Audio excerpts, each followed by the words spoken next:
ምንድነው የምትለኝ? እኔ እኮ የእግዚአብሔርን መንግስት ስራ ነው የምሰራው፣ የአባቴን መንግስት ስራ ነው የምሰራው። ምን አድርግ ነው የምትለኝ? በነገራችን ላይ ይህንን ትሪክ የሰራው ነብይ ስም ይታወቅ። ከዚህ በፊት መጥቼ ቢሮ አዋርቻለሁ። ለክብርና ለአገልግሎት ስንል መተን ይህንን መረጃ በደንብ እንሰጣለን። ምንድነው የምትለኝ አንተ? ጥቁር ፍየል ነው አርብ የሚታረድ ለእኔ ህይወት ሞር ለመበላሸት ምክንያት ናቸው ብለው ነቢያቶች። ስለዚህ በጀርባ ደግሞ ወደ ጥንቆላ ቤት ሄዳለች ማለት ነው። የመናፍስት አሰራር ውስጥ ያለች ሴት ነች። እንዴት እንትን እንደሚል ይዘጋጃሉ፣ ይሰለጥናሉ አለ። ከዛ በኋላ ልክ በኢየሱስ ስም እየተባለ ሲነገር ይወድቃሉ አለ። ከዛ በኋላ ይገፈፋል። እዚህ ጋር ግልጽ ነው። ቁልሙ ማለት አንገቱ ላይ አይታረድም። አንገቱ ተቆልሞ እንዲሞት ይደረጋል። ትጥሳለህ፣ ትሄዳለህ፣ እግዚአብሔር ካንተ ጋር ነው እያሉ ሲነግሩኝ ነው እኔ ቁርጥ ማበላቸው። ስለዚህ በመናፍስታዊ ዘዴ ደሙ ሳይፈስ ይሄንን ያደርጋሉ። ሰው እየተተለተለ ይበላል። የሚበላው ደግሞ በፍየል ዋጋ የበሬ ስጋ ማለት ነው። ባጭ አይደለም። እኔ ምንም አላልኩም። ሽማግሌዎቹ አሉ እንደዚህ ዓለም ብለያል። አንተን ተመለስ የምትሄድበት መጥፎ መንገድ ነው ባለማለቱ 15 ዓመት ከ4 ወር እንድትማቀቅ አድርጓል። ከክትፎ ቤት መልስ፣ ከቁርጥ ቤት መልስ የሚነገረኝ ትንቢት ፈጽሞ ራሴን እንዳለ አደረገ።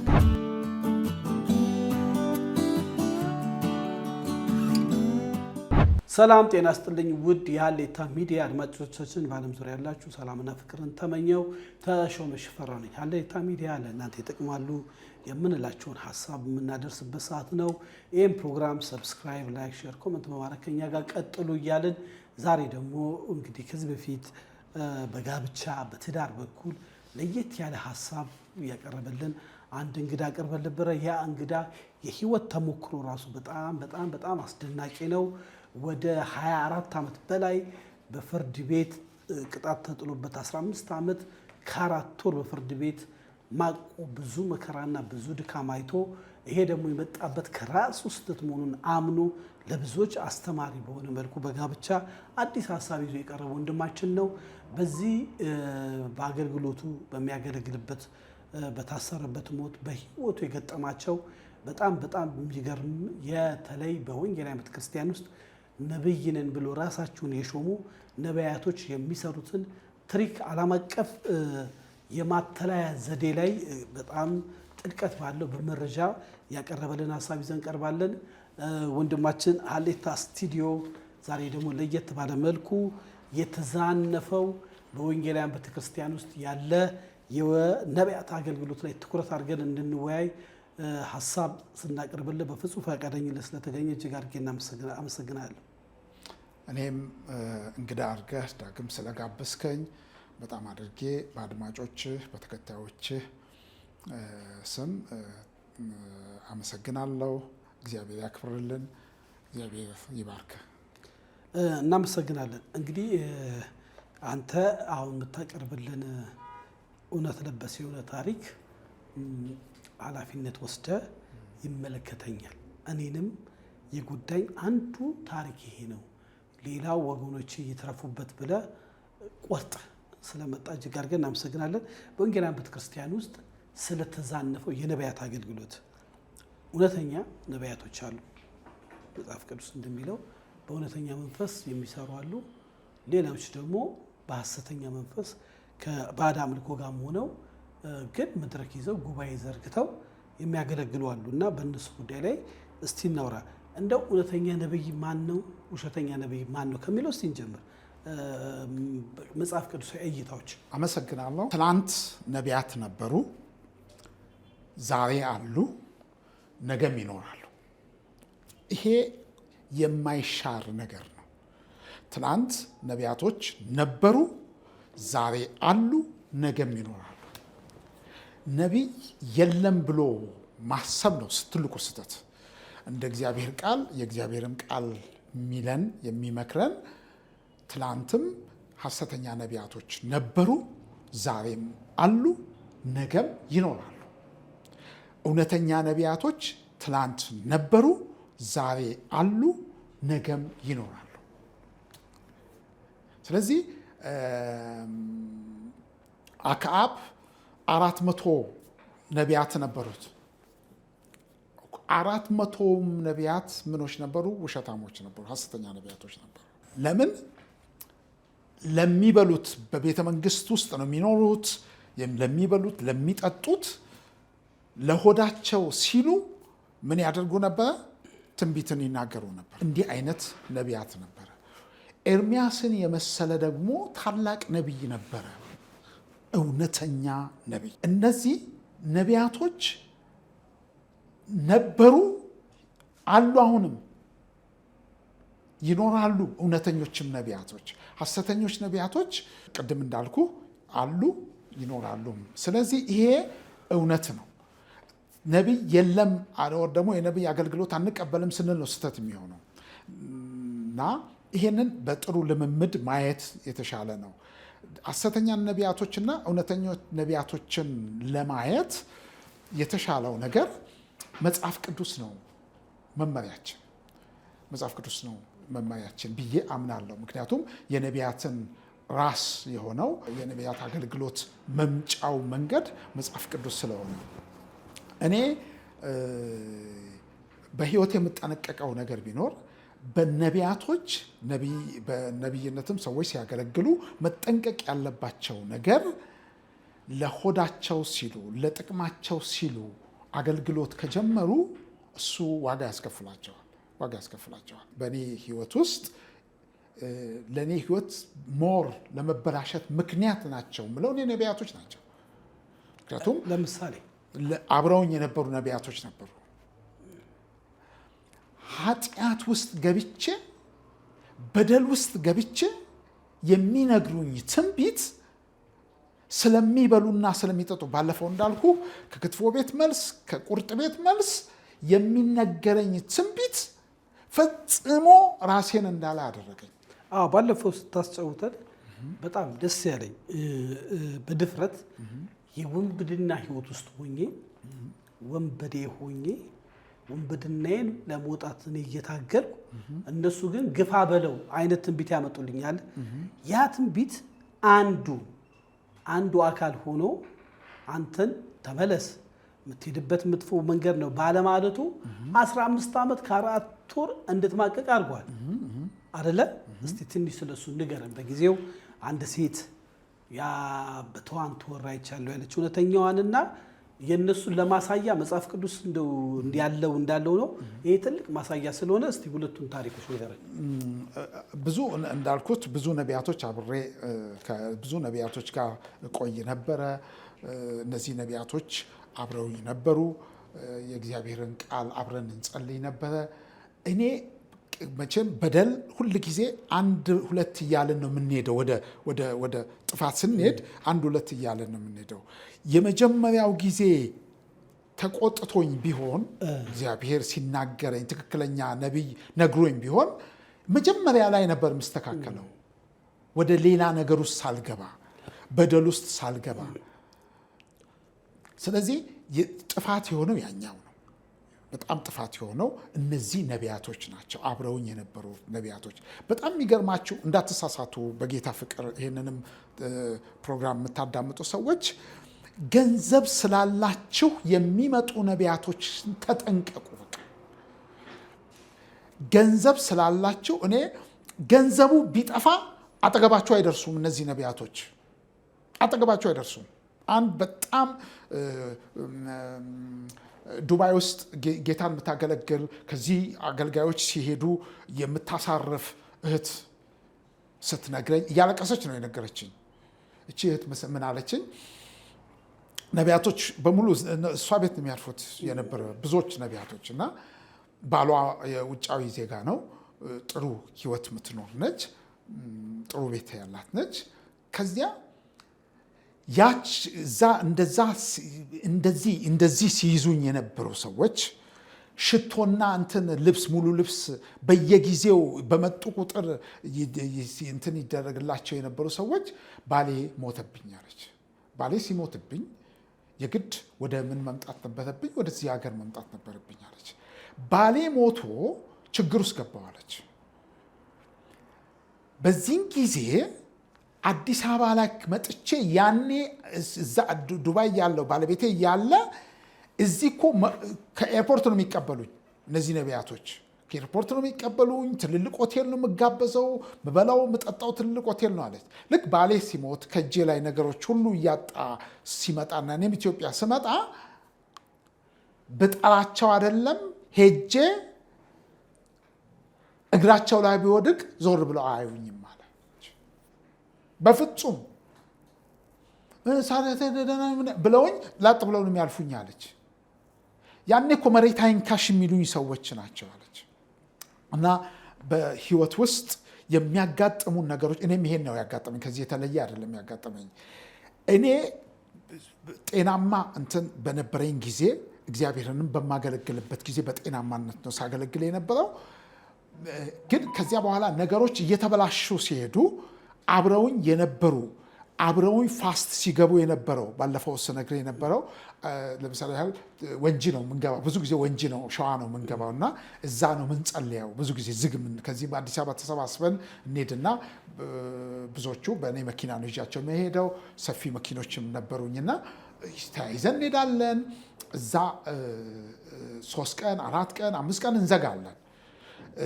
ያን ወጪ እኔ ነኝ የሚሸፍነው። የሚነገረኝ የትንቢት መዓት አሁን ባለፈው ስናገር የነበረው የዛን ቀን ከነውረኛ ቦታ ነው የሄድኩት። ከነውረኛ ቦታ ነው የሄድኩት። ያደርኩበት ቦታ ነውረኛ፣ አሁን መግለጥ ማልፈልገው ነውረኛ ቦታ ነው የሄድኩት። ሄጄ እዛ ደረስኩኝ። ከዚያም በኋላ ልክ እንትን አደረገኝ። ጸሎት ጀመረን።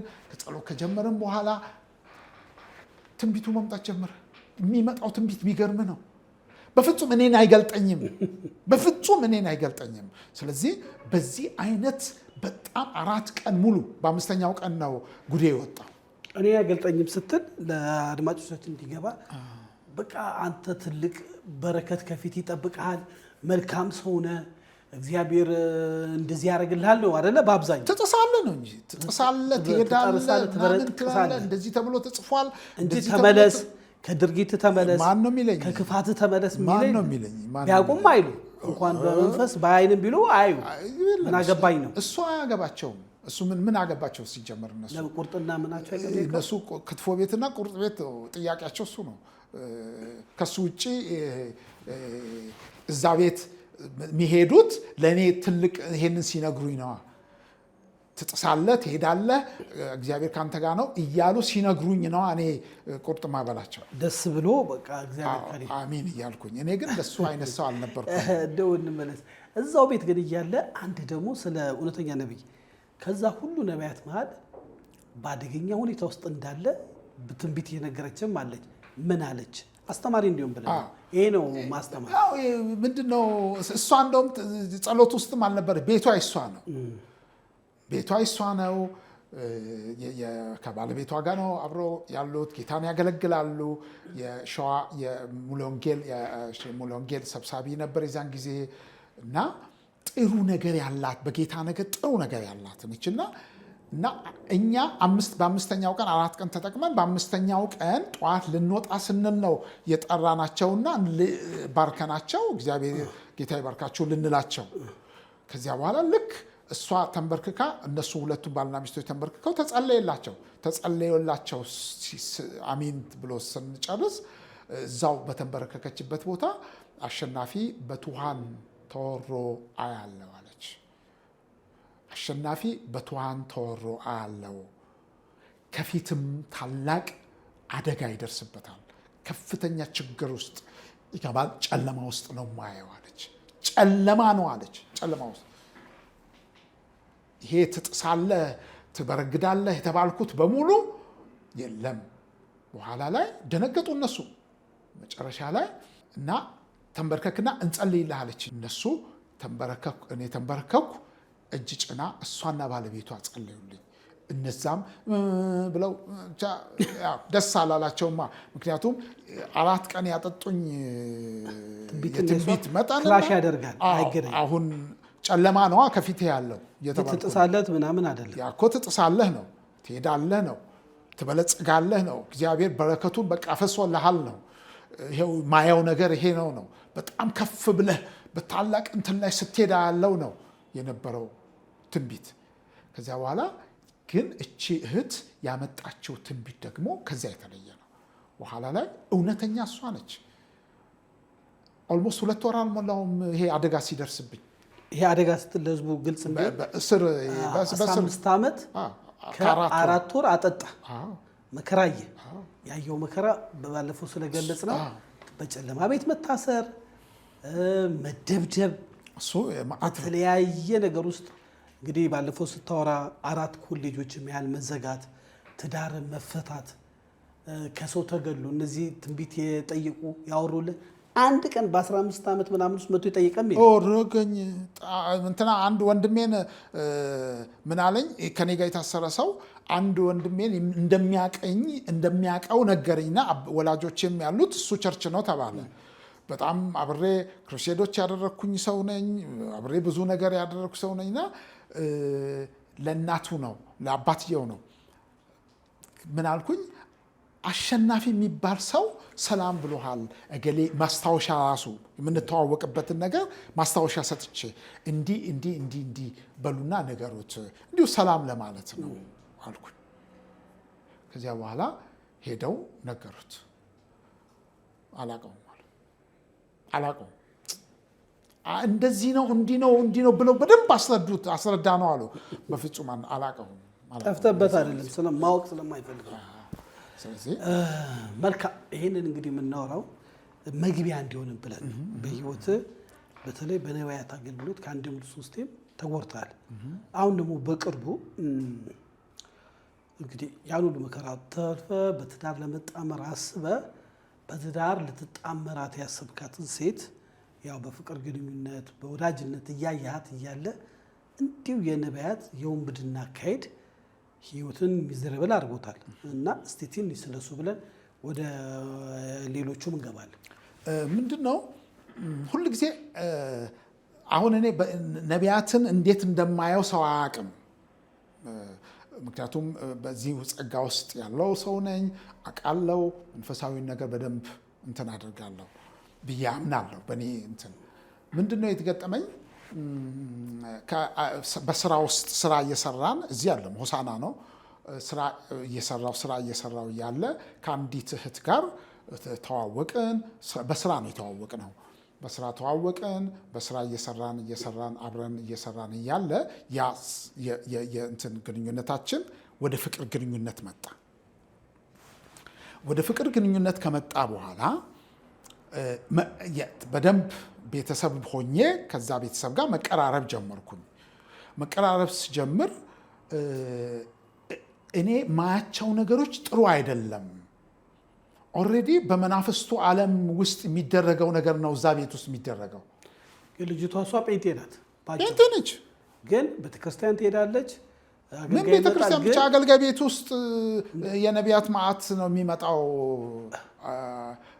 እኔንም ራሱ የእግዚአብሔር ፍቃድ እንደሆነ አንዱ እዛው ነው የተነገረኝ። ስለዚህ በጀርባ ደግሞ ወደ ጥንቆላ ቤት ሄዳለች ማለት ነው። አዎ የመናፍስት አሰራር ውስጥ ያለች ሴት ነች። ቤተክርስቲያን ይሄንን አያውቅም፣ ሰው አያውቅም። ሰው ከዚያ በኋላ እየቀረብኩኝ ስለመጣሁኝ አሁን ለምሳሌ ምግብ ቤት አላት፣ ፍየል ይታረዳል። አርብ ቀን ማታ ፍየል ይታረዳል። ሌላው ቀን ብዙ እንትን አላረኩም።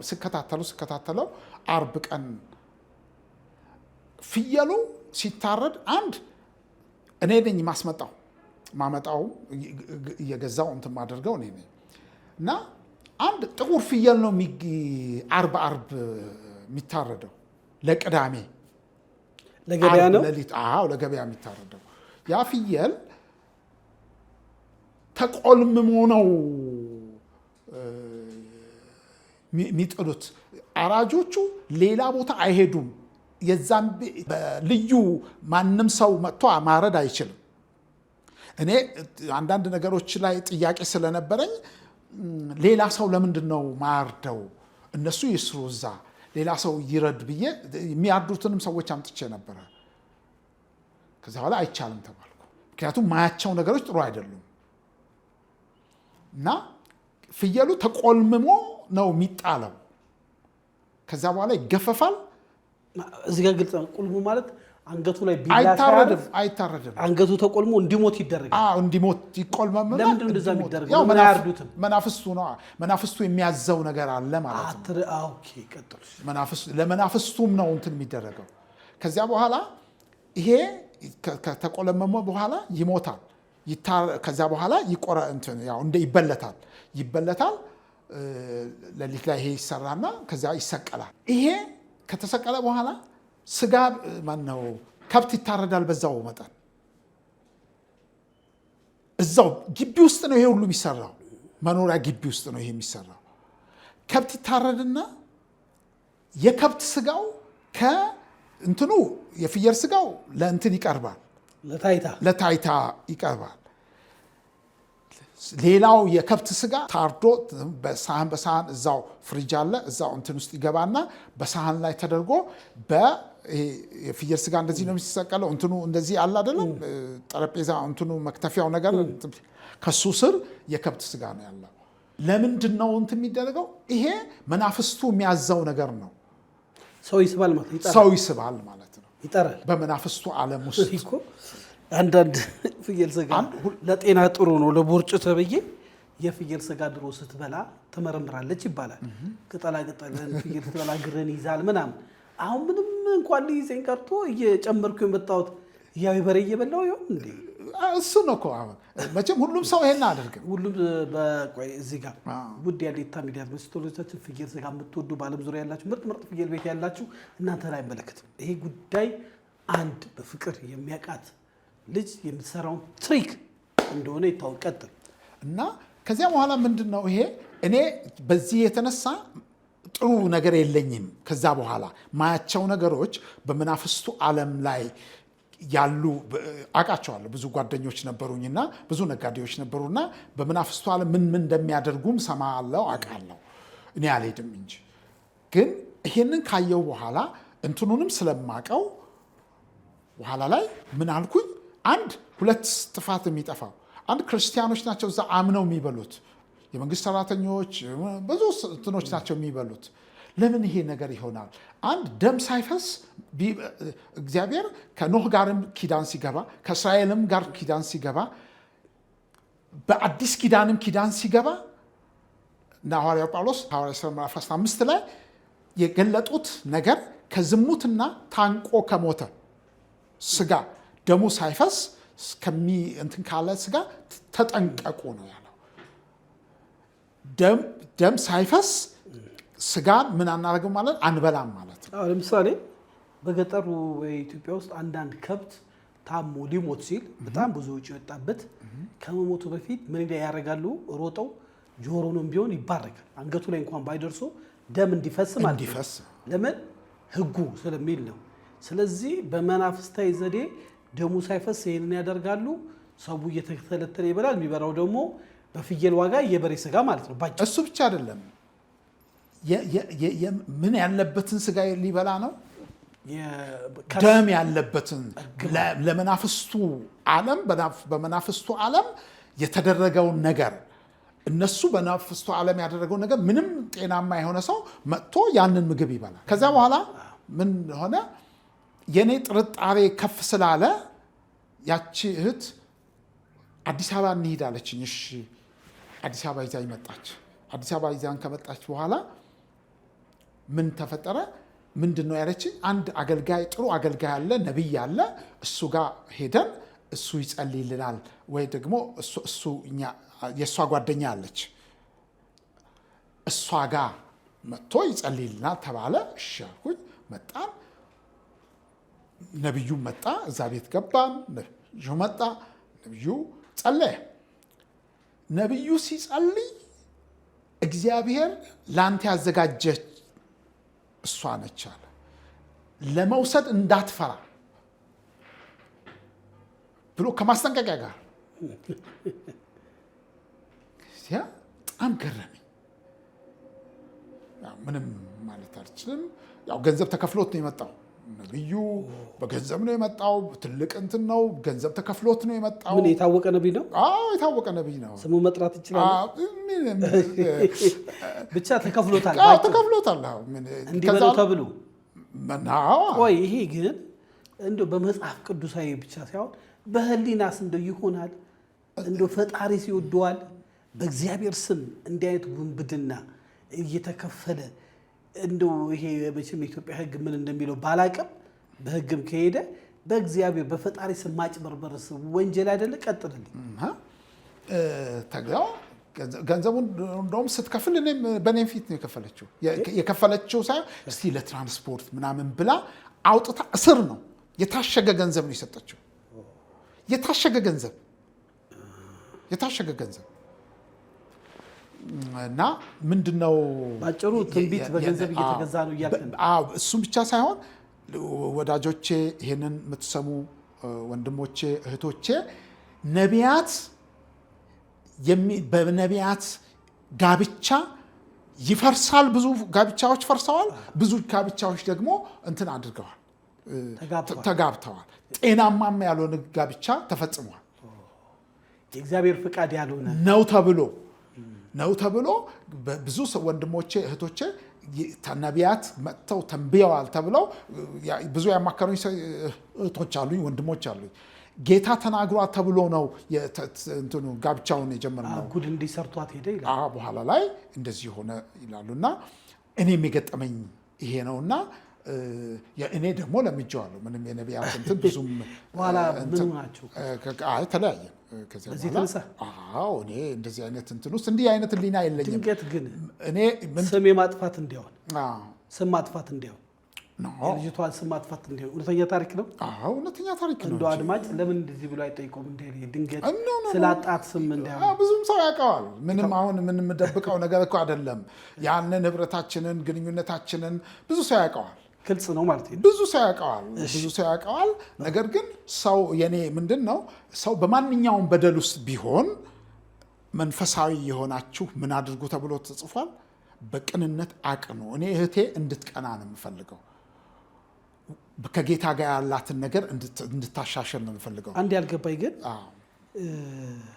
በተለይ በፕሮቴስታንት ቤተክርስቲያን አሁን ያልተለመደ በቅርብ ጊዜ እየሰማን ያለ ነው በክፉ ጠንቋይ ቤት መሄድ። አንድም ልጅ ብሎኛል። የት ነው? ወደ ሱሉልታ አካባቢ ወደ ጥንቆላ ቤት ሲሄድ በመኪና ጭኗቸው ክርስቲያን መሆኑን አያውቁም። አገልጋይ ነው። ጥንቆላ ቤት እየሄዱ አግኝቻቸው በጣም አዝኜ ምናምን አለ።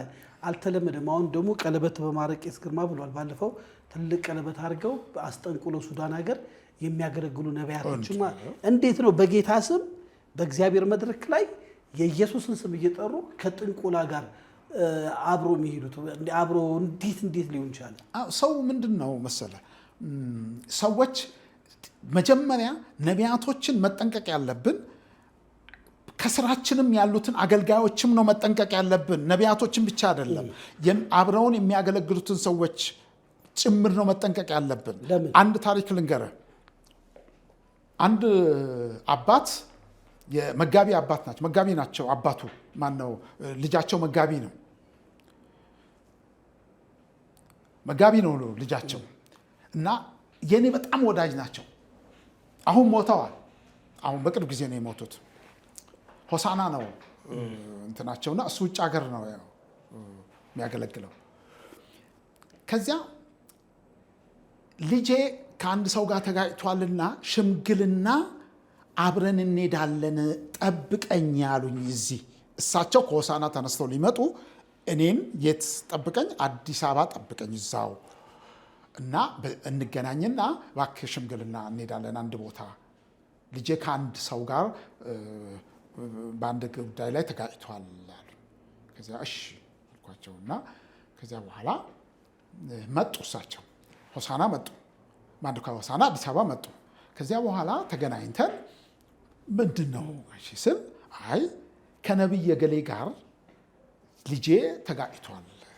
በምን ሊያገለግል ሄዶ ውጭ ሀገር ሊያገለግል ሄዶ ይሄ ነቢይ ሊያገለግል ሄዶ ውጭ ሀገር ሊያገለግል ሄዶ አብረው የተስማሙት ነገር ተካክደዋል አሉኝ። እቺ ፊልም በደንብ ማወቅ አለብኝ አልኩኝና ከዛ በኋላ እሺ አልኳቸው። በኋላ ላይ እዛ ነብይ ጋር ደውለው ለካስ እሳቸው ይተዋወቃሉ ከነብዩም ጋር ሽማግሌውም ይተዋወቃሉ እና ቤተኛም አይነት እንትን ናቸውና ከዚያ ለካስ እንትኑ ያ ነብይ ከዚህ ከመሄዱ በፊት እዛ ውጭ ሀገር ከመሄዱ በፊት እዚህ ሁሉ ነገር ጨርሰዋል። መቼ እንደሚሄድ እንዴት እንደሚሄድ እዛ እንዴት እንደሚያገለግል ያገለገለውን ካገለገለ በኋላ ያገለገለውን ገንዘብ 40% ለሱ ከገቢው አልገባኝም። ድርድሩ እሱ ነው። ተደራድሮ ነው የሚሄዱ ማለት ድርድር ነው። 40-60 እንዴ 40-60 ቤት ነው አለ የምታውቀው አንተ 40-60 እንደዚህ የሆነ ኮሚሽና ግን 40-60 ነው ከሚሰበሰበው 40ውን ማን ነው የሚወስደው? 40ውን ይሄ ይወሳጁ ነው። እዛ ያለው ነብይ አገልጋይ መጋቢ ነው የሚወስደው። 60ውን ይሄ ነው የሚወስደው። እሺ ቀጥል። በዚህ ተስማምተው አገሩ የት ነው? ደቡብ አፍሪካ። በደቡብ አፍሪካ ያላችሁ ኢትዮጵያኖች ብዙ ነቢያቶች ወደ እናንተ እንዴት እንደሚጎርፉ ታውቃላችሁ። በአሜሪካም በአውሮፓም ያላችሁ ለጥንቃቄ እንዲሆናችሁ ይህን ታሪክ አቀረብን። ቀጥል። እኔ ደቡብ አፍሪካ ሰዎች ዝውውር አንዱ ክሴ እሱ ነው። ሰዎች ዝውውር ሰራ ነበር። ብዙ ወንድሞች አሉኝ፣ ብዙ ወዳጆች አሉኝ እዛ ደቡብ አፍሪካ ውስጥ እኔ የወሰኳቸው ሚስቶቻቸውን የወሰኩት እነሱን የወሰኳቸው ማዕት ሰው አለና ከዚያ መረጃውን በደንብ እንትኑ አለ የተጣራ መረጃ ረጅም ዓመት ክሴም አንዱ እሱ ነው። ይሄን ያህል ዓመት ያስፈረደ አንዱ እሱ ነው።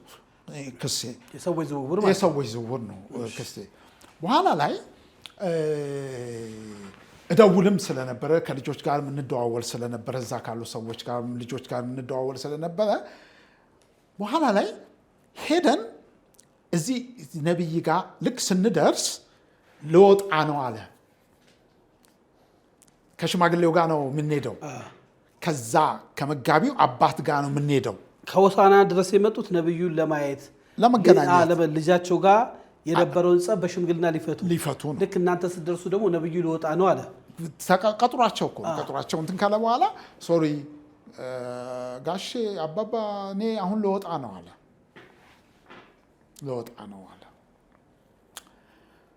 እና ነገ አለ። እኔ ነገ ልሄድ ነው አሉ። ወደ ሆሳና ተመልሼ እሄዳለሁ አሉ። አይደለም ነገ ነው የምችለው አለ። ከዚያ በኋላ እንግዲያውስ በቃ ከአሸናፊ ጋር ተነጋገሩ እና ከዚያ በኋላ ያለውን ነገር አሸናፊ ይንገረኝ አለ። እሺ። ከዚያ በኋላ ከእሱ ጋር ተቀጣጠርን ማለት ነው። ሆቴል ነው የቀጠረኝ ቦታ ሄድኩኝ። ሲሄድ እኔ ምንም እንደማያውቅ ሰው ሆኜ ነው። ምክንያቱም አያውቀኝማ፣ ታሪክንም አያውቅም፣ ምንም አያውቅም። እኔ አንድ ሽማግሌ ለጉዳዩ አንድ ሽማግሌ አድርጎኝ ነው የሚያይ እንጂ ምንድን ነኝ ምንም ምንነቴንም ምንም የገለጥኩት ነገር የለኝም። አሁን ከዚያ ሲያወራኝ ምን አለ፣ ምን ሰራሁት መሰለህ አለኝ። ጭራሽ እንደ ጀብድ ለእኔ ያወራ ጀመር። እሺ አልኩት። ከዚህ ሲሄድ ከመሄዴ በፊት አለኝ። እሺ አልኩት። መጀመሪያ እሱ እዚህ መጥቶ ነበር አለኝ። እሱ እዚህ መጥቶ ስለነበረ በደንብ ቁጭ ብለን ቢሮ ተወያየን አለ። 40/60 የሚገኘውን ገንዘብ ኮሚሽኑን ተነጋግረን ምን ብለን ጨርሰን ከዚያ በኋላ ቀኑ ደረሰ አለ። እዛ ደቡብ አፍሪካ ፖስተር ይለጠፋል፣ ነብይ ከሌ ይመጣል ይባላል። ከየከተማው በዚህ ህይወቱን መስዋዕትነት እየከፈለ እየተገደለ እየተባረረ ሱቁ እየተዘረፈ የህይወቱን አስይዞ የሄደ ደግሞ እግዚአብሔር ምን ነገ ደግሞ ተስፋ ይሰጠኛል ያለ ኢትዮጵያ ይሰበሰባል። አሁን የደቡብ አፍሪካን ወንድሞችን ህይወት ሰዎች ስለማያውቁት ነው። እኔ ኖሬ አይቻለሁ፣ ስመላለስ አውቀዋለሁ። ረጅም ጊዜ ነው እኔ ስመላለስ የነበረ ይሄን ስራ ሰራ የነበረ ብዙዎችን ወንድሞችን ወስጃለሁ። እና ፖስተር ተለጠፈ። እነሱ ግን እዚህ መጥቶ 40/60 ተደራድረው ሄዱ። ከዛ በኋላ እዛ ከደረሰ በኋላ ይሄ ሻርፕ ነኝ አለኝ። እኔ ምን አደረግኩኝ አለ። ልክ እዛን ሲሄድ ሂሳብ ሹም ይዣለሁ፣ ሂሳብ ጋርድ ይዣለሁ፣ እዛም ጋርዶች እንዲጠብቁኝ አድርጌያለሁ፣ ቀጥሬያለሁ አለ። አሕዛቦች እኮ ናቸው ጋርዶቹ እዛ ያሉት። እዚህ ተነጋግሮ ሁሉን ነገር ሴትል አድርጓል። እና ሂሳብ ክፍሏንም ይዞ ሄዷል። ሂሳብ ገንዘብ የሚይዘውንም ሰው ሁሉንም ይዞ ሄዷል። ከዚያ በኋላ ተጀመረ አለ ፕሮግራሙ። እዛ የስጦታ ጊዜ አለ፣ የምን ጊዜ አለ፣ ማት ነው አለ። ማትሪክ ይሰራል። እዛ ያው የሐሰት መረጃ ከዚህ የተሰጠ ይተነበያል፣ ብር ይሰበሰባል። እሱ ብቻ አይደለም እንጂ የተፈወሱ ሰዎችም ይመጣሉ እንጂ ከዚህ ቀድመው ይሄዳሉ። ተፈወስኩ ይላሉ። ዘይዱ እንዴ ክራንቺ ይዛል አንዱ፣ እንትን ይዛል አንዱ። ችግር የለም እኮ ምንም ህሊና እኮ ሙት እኮ ነው ሰው ህሊናው ከሞተ በቃ እኮ ከዛ በኋላ እኮ ያለው ነገር በሙሉ ግን እውነት ነው ይታል። ምን ጥያቄ ያለው? እሺ ቀጥል። መጨረሻ ላይ ተሰራ አለ፣ ክሮሼት ተደረገ። ከዚያም በኋላ አንድ ቀን ቆያለሁ ብያለሁ። ያ እዛ ያለው አገልጋይ ሀብታሞችን ያውቃቸዋል አይደለም? እየደወለ እያገኛቸው ቀጠሮ ያስይዛል። ለምን? ቤታቸው ሊጸለይ ያው ከፍተኛ ገንዘብ ነው። ያው እገሌ ነብይ እገሌ በጣም ጠባብ ጊዜ ነው ያለው። በዚህ በጠባብ ጊዜ ውስጥ እናንተ ቤት መጥቶ ቤተሰቦቻችሁን፣ ስራችሁን ሊባርክ ይሄን ነገር ፕሮግራም ይዤላችኋለሁ ይላል። ከዚያ በኋላ ምን እንደሚደረግ ነው ያው ለትራንስፖርት የሚሆነውን ነገር፣ ለአገልግሎቱ የሚሆነውን ነገር እዛ የሚያገለግል ትልቅ አገልግሎት ነው የእግዚአብሔር መንግስት ስራ የሚሰራው። ስለዚህ ትልቁ ያንን ለመስራት እንትን ያደርጋል አለ ተብሎ ተዘጋጅቷል። ሰዓት ተመድቧል ለእያንዳንዱ ቤት ደግሞ ማለት ነው። እየሄደ ደግሞ የሚጸልይበት ነው። ለምሳሌ ቅዳሜ እንትን ካለ ቅዳሜ ማታ የሚሄድባቸው ቤቶች አሉ፣ 4-5 ቤቶች። አንድ የኔ የቅርብ ዘመዴም ቤትም ሄደዋል። 100,000 ብር ነው የከፈልኩት አለኝ። የተጠየኩትም እንደሱ ነው የከፈልኩት። መጥቶ ቤቴ ስለጸለየ አለ። በኋላ ላይ ይሄን ሁሉ ተሰርቶ ድራማው በሙሉ ተሰርቶ እኔ ይሄንን ስሰራ አለኝ በጣም የሚገርመኝ በግልጽነት ነው የነገረኝ። አላቀኝማ የሆሳናም ሰው እንደሆንኩ አያቀኝም። ከዚያ በኋላ ደቡብ አፍሪካንም እንደማቅ አያቀኝም። እኔ መጨረሻ ላይ ምን ተፈጠረ አልኩት። ልክ ገንዘቡ እዛ ልክ በተሰበሰበ ቁጥር እኔ ያቺ እንትኑ ኮኦርዲኔት የሚያደርጉት ገንዘቡን ኮኦርዲኔት የሚያደርጉት ሰዎች ይሄን ስራ አለ በጣም አክቲቭ ናቸው። የሚሰበሰበውን ገንዘብ ወዲያው ሰብስበው ወደ አገር ቤት ነው የሚላከው አለ። ወዲያው ነው የሚላከው አለ። በቃ ይሄ ስራ ይሄን የሚሰሩ ሰዎች አሉ። ይሄን ያቀለጣጥፋሉ፣ እሱ ዝውውሩን ይሰራሉ። ይሰራሉ አለ። ከዚያ በኋላ ሁሉን ነገር ጨረስኩኝ አለ። በየቤቱም እየሄድኩ የሚጸለይበት ቤት ይሄ ገንዘብ ካሸው ቀድሞ ሄዶ ይሰበስባል። እንግዲህ ፓስተሩ እየደወለ ምን ይላል? ግን ይሄ እውነት በደቡብ አፍሪካ ከዚህ እየተሄደ የሚዘረፈው ኢትዮጵያዊ ነው። ምን ኢትዮጵያዊ ነው? እሺ። ከዚያ በኋላ ይሄ ተሰርቶ ካለቀ በኋላ ሁሉን ነገር ጨረስን አለ። ከዚያ መሄድበት ቀን ደረሰ አለ። ሂሳብ መስራት አለብን አለ ከዚህ ፓስተር ጋር። እኔ ገንዘቡን ኦልሬዲ ምን አድርጌያለሁ? አሻግሬዋለሁ አለ። እሱም ብቻ ሳይሆን ይሄን ስራ የሚሰሩትንም ሰዎች ሸኝቻለሁ አለ። የገንዘቡን ስራ የሚሰሩትን ሰዎች ወደ አገር ቤት መልሻለሁ አለ። ከዛ ማታ ሊጸልዩልኝ፣ የመጨረሻው ቀን ማታ ሊጸልዩልኝ ተሰበሰብን አለ። ተሰበሰብንና ጸለዩልኝ፣ ባረኩኝ። የቤተክርስቲያን ሽማግሌዎች ባረኩኝ። ከዚያ በኋላ ከጨረሱኝ በኋላ ባርከውኝ ካለቀ በኋላ ሊሄድ እንደሆነ ልነሳ እንደሆነ ሌሊት ነው ፍላይት ያለኝና ልነሳ እንደሆነ ሲያቅ ቆይ አብረን እንወጣለን ምናምን ይለኛል አለ። ፓስተሩ አጠገቤ ቁጭ ብሎ አለ። ሂሳብ ሳንሰራ ልትሄድ ነው መሽቷል እንደገና። ከዚያ በኋላ ወዲያውንም ልክ እንደዚህ ሲለኝ ቀና አልኩና ምንድን ነው የምትለኝ አንተ ብዬ ብሎ እንትኑን ውሃ የሚጠጣበትን እንትን ጣለ፣ ሰበረው ብርጭቆውን። እንኳን እንደሱ እኔም ደነገጥኩ። ለምን ሰበረው? ሽማግሌዎቹ አሉ። ለምን ሰበረው? ብርጭቆውን ውሃ የሚጠጣበትን ሰበረው። ለምን? ይሄ ምን እያለው ነው? አንተ ብር እያለው ሳንገናኝ ሂሳብ ሳንሰራ ልትሄድ ነው እያለው ነው። ሁከት ፈጠረ ማለት ነው። አዎ እና እንደሱ እንዲታዘቡ እሱን እንትን ከዚያ በኋላ ምን አልኳል? ምንድን ነው የምትለኝ? እኔ እኮ የእግዚአብሔርን መንግስት ስራ ነው የምሰራው፣ የአባቴን መንግስት ስራ ነው የምሰራው። ምን አድርግ ነው የምትለኝ? ምንድን ነው የምትለኝ ሲል አይደለም እኔ ምንም አላልኩም። ሽማግሌዎቹ አሉ እንደዚህ ዓለም ላይ አለ ቲያትር እኮ ነው። ከዚያ ምክንያቱም ገንዘቡ አልቆ ሄዷል፣ ተላልፏል፣ ሁሉ ነገር አልቋል አለኝ። ስለዚህ እኔ መውሽለኪያ መንገድ መፈለግ አለብኝ፣ ወደ ሆቴሌ ሮጬ መሄድ አለብኝ አሉ። ጋርዶቹ እዛ ይጠብቁኛል አለ። ከዚያ በኋላ ብዬ ተነስቼ ሽማግሌዎቹ ተደናግጠዋል አለ መሪዎቹ። ከዚያ ገባው ወደ ሆቴሌ ሄድኩኝ። ሌሊት ላይ ተነስቼ በጣም ውድ የዓለም ዙሪያ ያላችሁ በተለይ ደቡብ አፍሪካ፣ አሜሪካ፣ አውሮፓ ያላችሁ ኢትዮጵያኖች በቃ ባልተገባ ነገር ገንዘባችሁ እንዴት እንደሚዘረፍ ጤናችሁ ያልዳናችሁ ዳናችሁ በጣም በተደጋጋሚ ጊዜ ሰርተናል። በተደጋጋሚ ጊዜ ደግሞ እነዛ እናንተ ነቢያቶች እኛን ማስፈራርታችሁናል። በነገራችን ላይ ይህንን ትሪክ የሰራው ነቢይ ስም ይታወቃል። ከዚህ በፊት መጥቼ ቢሮ አዋርቻለሁ። ለክብርና ለአገልግሎት ስንል መተን ይህንን መረጃ በደንብ እንሰጥሃለን። ይሄ መረጃ ከነስም እጃችን ላይ አለ።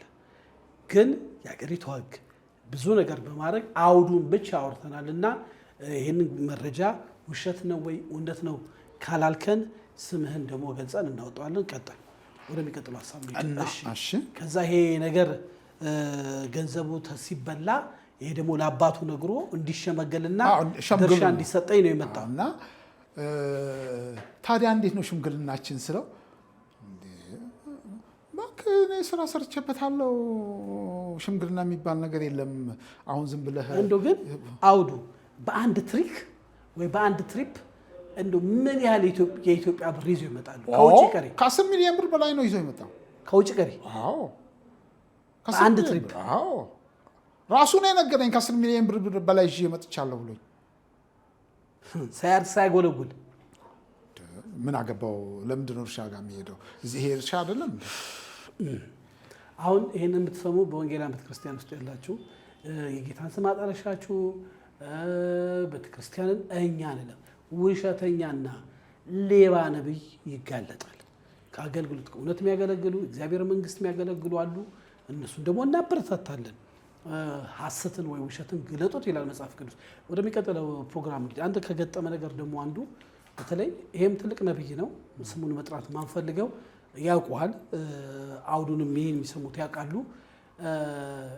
ነገ ደግሞ ስም የተጠራ ብሎ በሐሰት ክስ እንዳያስማቅቀን ነው። ግልጽ ነው በሚዲያ የምናገር። አውዱን ብቻ እናውራ። ይሄ ነቢይ አንተ እንዳልከን በጣም ብዙ ሰዎችን ከከተማ በመኪና እያመጣ በተለይ የጀማም ስብከት ሲያደርግ ጌታን ያገኙ ተብሎ በድሮን ተቀርጾ በን ተብሎ ዓለም ላይ ወንጌል እየሰራ ነው ተብሎ የበለጸገ ብዙ ሄደ ነብይ ነው።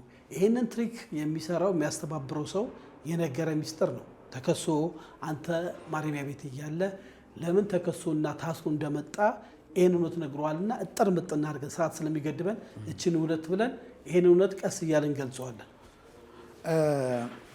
በማረሚያ ቤት ውስጥ እንግዲህ እንዳልኩ በመሪነትም በአገልጋይነትም ብዙ ጊዜ በማረሚያ ቤት ውስጥ የሚገቡትን ክርስቲያኖች ሌሎችንም ሰዎች ጌታን እንዲያገኙ እንሰራለን። ሰዎች ግን ወደ ማረሚያ ቤት ሲመጡ ባይዝድ ይሆናሉ። በጣም ነው ድንግርግራቸው የሚወጣና ለዛ እንረዳቸዋለን። ይሄን አገልግሎት እናገለግላለን በማረሚያ ቤት ውስጥ እና አንድ ወንድም መጥቶ አንድ የመጣው ወንድም አንድ ቀን ፈልግሃለሁ አለኝ። አሸናፊ ፈልግሃለሁ አለኝ። እሺ አገልጋይ ነኝ እና እባክህ እንደው አገልግሎትም እንትን አድርገኝ አለኝ። ምን ላድርግ አልኩት። አገልግሎት ቦታ ስጠኝ ነው ሲለኝ፣ እንግዲህ አሁን አንተ ቅርብ ጊዜ ነው የመጣኸው በቤተክርስቲያናችን አሁን በእኛ ህብረት መተዳደሪያ ደንብ ላይ አንድ እንትንንም አላወቅንም ከየት እንደመጣ የት ቤተክርስቲያን እንደነበርክ አላወቅንም እና እንደገና ደግሞ የምትቆይበትም ጊዜ አለ አልነው አልኩት። ከዚያ በኋላ እኔ የመጣሁት ከእንደዚህ አይነት ቤተክርስቲያን ነኝ፣ አገልጋይ ነኝ፣ የሙሉ ጊዜ አገልጋይ ነኝ አለ። እንዴ ሙሉ ጊዜ አገልጋይ ሆነ ምን ታደርጋለህ እዚህ አልኩት። ለምን መጣህ አልኩት። ምክንያቱም ይሄ እኛ ወሮበላ ሆነን ነው አይመጣል። ምን ልታረግ ገባህ? አገልጋይ ከሆንክ አልኩት። በኋላ ላይ የነገረኝ ነገር አስደነገጠኝ። ምን አለኝ? የት ነው የምታገለግለው አለኝ። ያው የሚያገለግልበትን ቤተክርስቲያን ነገረኝ። ከዚያ በኋላ ምንድን ነው እዛ ውስጥ አገልግሎት አልኩት። ብዙ ግልጽ ሊሆንልኝ አልቻለም መጀመሪያ ላይ።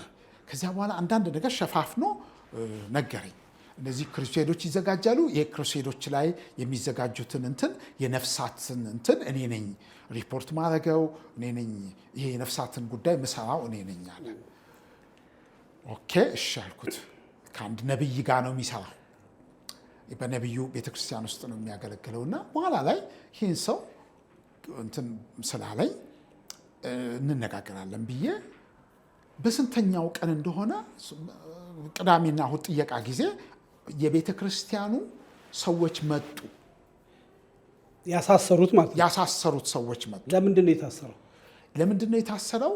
የቤተ ክርስቲያኑን ገንዘብ ወስዶ ነው። በልቶ ነው።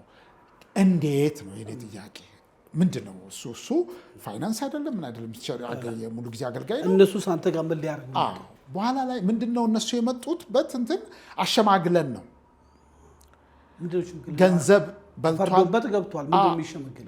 ገንዘብ በልቶልና የቤተክርስቲያን ገንዘብ ነው፣ እኛ እናስወጣዋለን፣ ግን ገንዘቡን ይመልስልን ነው። ምን ያህል ብር ነው የወሰደው? ከፍተኛ ገንዘብ፣ በሚሊዮን የሚቆጠር ገንዘብ ነው የወሰደው። ሂሳብ ያዥ ነው። ምንድን ነው? እንዴት ነው ብሩ እጁ ላይ ገባ? እዛ ውስጥ መግባት ጥሩ ነው። መቼም ያው ከነገረኝ ነገር ጋር ነው ማያይዘው።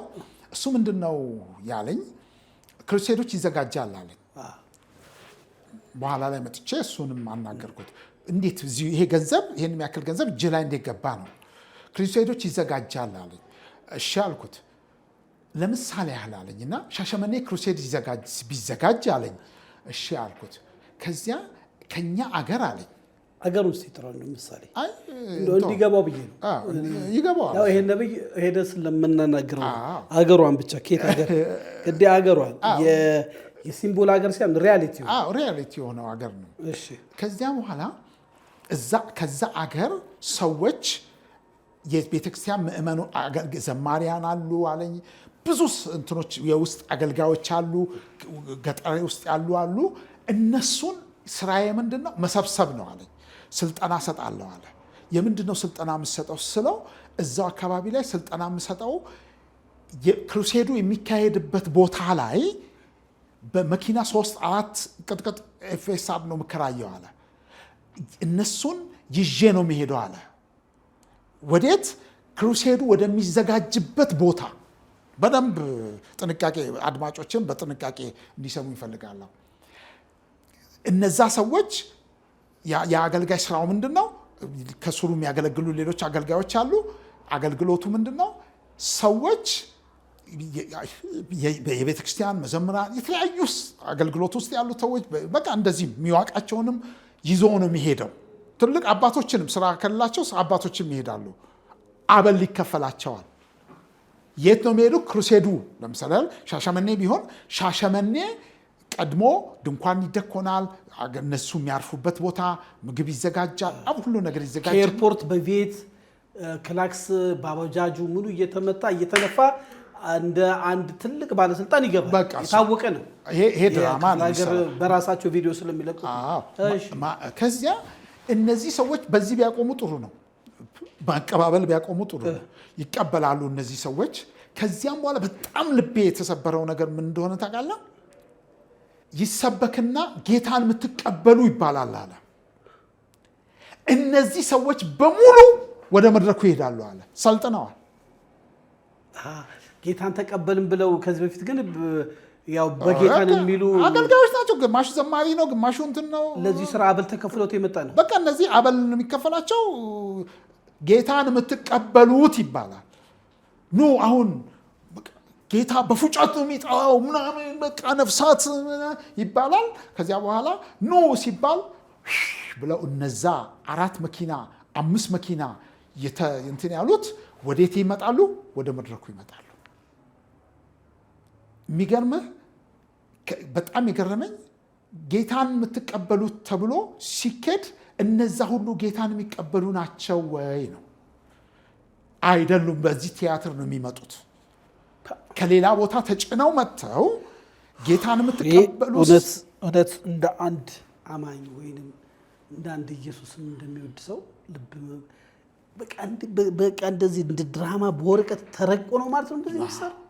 በቲቪያቸው ስናይ ጌታን ተቀበሉ ብለው ፊት ላይ የምናየው ተፈወሱ ተብሎ የሚመጡት ብዙ ነገሮችን እንሰማለን። ይሄ ይዘጋጃል። እሱ ሲነግረኝ በጣም ነው ልቤን የነካኝ። ተደራጅቶ እንዲሰራል በቃ ክራንች ይሰጣል አለ። ክራንች አለ አለኝ የሱ እዛ አጋንንት ይሰለጥናሉ አለ። አጋንንት እንዴት እንደሚወጣ እንዴት እንደሚጮህ እንዴት እንትን እንደሚል ይዘጋጃሉ፣ ይሰለጥናሉ አለ። ከዛ በኋላ ልክ በኢየሱስ ስም እየተባለ ሲነገር ይወድቃሉ አለ። እነዛን ደግሞ ልክ እነዛ ሲወድቁ ተሸክሞ የሚሄድ ሰው እዛው ተዘጋጅቷል አለ። ብድግ ተደርጎ መድረክ ላይ አጋንንት ሊወጣ ነው በቃ ኢየሱስ ምን እያለ ያኛው ቲያትር ይሰራል። እነዚህ ደግሞ ይጮሃሉ፣ ይንፈራገጣሉ፣ ምን ያደርጋሉ። ሴቶች ልጆችን እንደዚህ አይነት ድፍረት ሰው ያሰራል። አንተ የምትለው ነገር ግን እውነት ነው። ሪል ነው እኮ በእግዚአብሔር ዙፋን ፊት በተቀደሰው መድረክ ፊት የሐሰት አሰራር ሲቆም አንባቢ አስተውል ይላል እና ይሄ በቃ በወንጌላውያን ነብይነን በሚሉ በአጭበርባሪዎች የሚሰራው ድራማ እዚህ ደረጃ ደርሷል።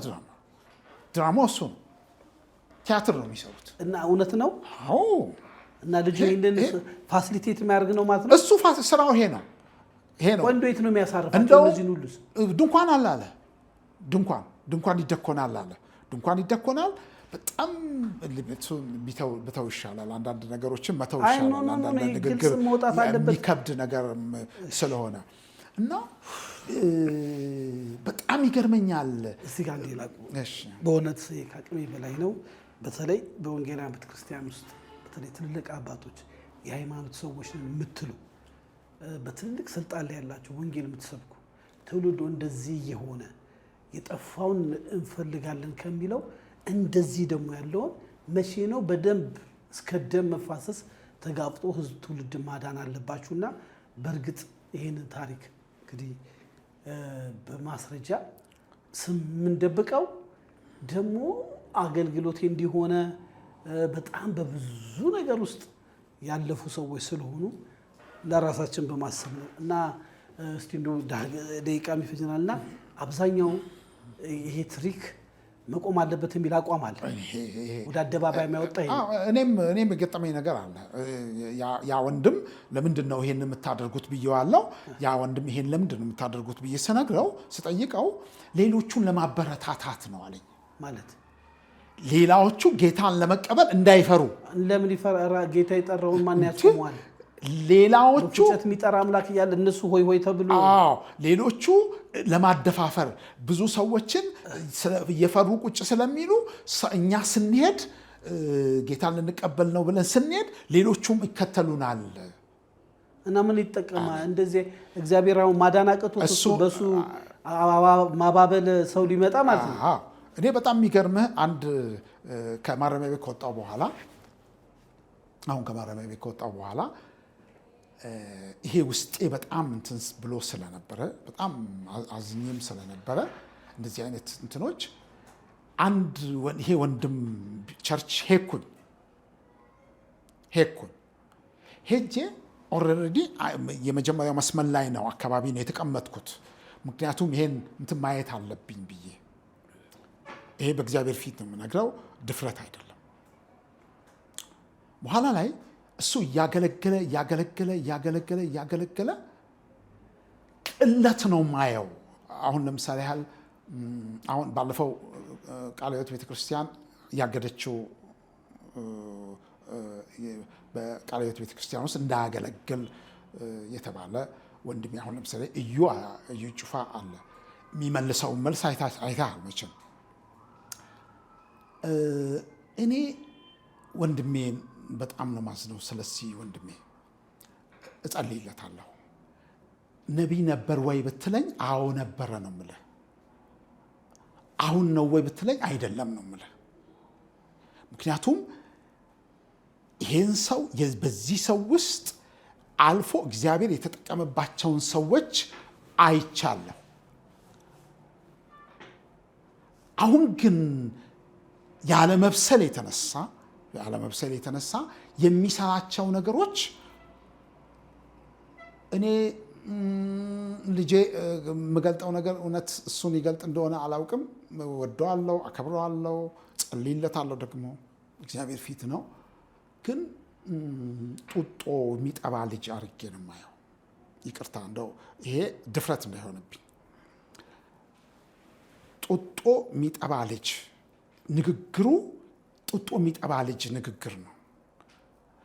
የቃለ ሕይወት በሚሊዮን የሚቆጠር ምዕመን ያለውን የቃለ ሕይወትን ቤተክርስቲያን መሪዎች በዚህ ልክ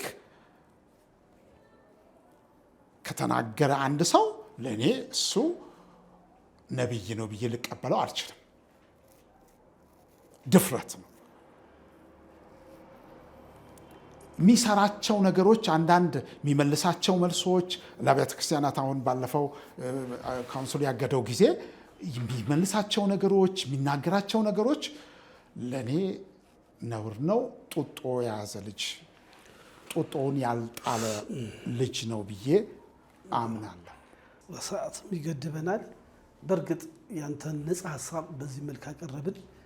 ግን አንድ ጥንቃቄ ተናገረን ፕሮግራም ጨርስ። አንድ አባት ነው ያሉ ለጸሎት ከአሜሪካን ሀገር ይመጣሉ እና በሚዲያ የሚያዩትን አገልጋይ ባለቤታቸው ወደዛ መሄድ ይፈልጋሉ። አይፎን ፕሮማክስ የሚባለውን ስልክ ይዘዋል። ሰውየው እንደው ይሄ ስልክ ውድ ነው፣ በእኛ ኦልሞስት ወደ 200,000 የኢትዮጵያ ብር የተገዛው እና አስቀምጠሽው እንደ እዛ ቪዲዮ ማነሳለሁ ምናምን ብላ ሄደች እና በራፍ ላይ ያደረስኳት። በራፍ ላይ በጣም ከፍተኛ ግርግር አለ። ከዛ እኔ ወደ ዳር ሆኜ አሸንሻት ልሄድ ነበርና ለምንድን ነው ወደ ውስጥ ማያስገቡት ብዬ መጽሐፍ የሚሸጣል አለ ስጠይቀው፣ ከውስጥ የሚገቡት አገልጋይ፣ ከውጭ የሚገቡት ደግሞ ሌቦች ናቸው አለኛል። ተደራጅቶ እዛ ጋር ብዙ ነገር ይሰራሉ። ከዛ በጣም ገርሞኝ ሄጄ በኋላ ሚስቴ ባጭሩ ከፖሊስ ጣቢያ ደወለችልኝ። ስልኬን በሰው ስልክ ምነው ስልኬ ተሰረቀ፣ የ200,000 ብር ስልክ እና በእርግጥ ብዙ መረጃዎች ብዙ ማስረጃዎች እጃችን ላይ ያሉ ስማቸውን መጥራት ማንፈልገው በጣም ብዙ ችግር ስላለ ነው እና እንዲጠነቀቁ በተለይ በዓለም ዙሪያ ያላችሁ አዲስ አበባም ከአዲስ አበባ ውጭም ያላችሁ የመሪዎቻችሁን ፍሬ ተመልክታችሁ ብዙ መሆን ሚዲያ ላይ በማስነገር በእርግጥ ብዙዎቹ አይፈሩም፣ ጭራሽ ያስፈራራሉና ብዙ መረጃዎች እጃችን ላይ ያሉ ወደፊት እንገፋበታለን። ለዛሬው ግን ሰዓት ይገድበን። በተለይ በሐሰተኛ ነቢያቶች ላይ ትኩረት ያደረግነው። በሚቀጥለው ደግሞ እውነተኛ ነቢያቶች መገለጫቸውን አሉ ብልሃል ያሉትን ደግሞ እንደዚሁ እንገልጻለን። ይህን ፕሮግራም ሰብስክራይብ፣ ላይክ፣ ሼር በማድረግ ብዙዎች እንዲድኑ አድርጉ። ከስቱዲዮ ተሰናበትኩ። ተሾመ ሽፈራው ነኝ። ሻሎም